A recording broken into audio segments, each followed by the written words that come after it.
உன்னை சொல்லாத நாளில்லை சுடர்மிகு வடிவேலா சுவையான அமுதே தென்தமிழாலே.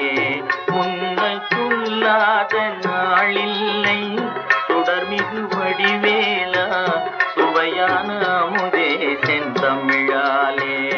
உன்னை சொல்லாத நாளில்லை சுடர்மிகு வடிவே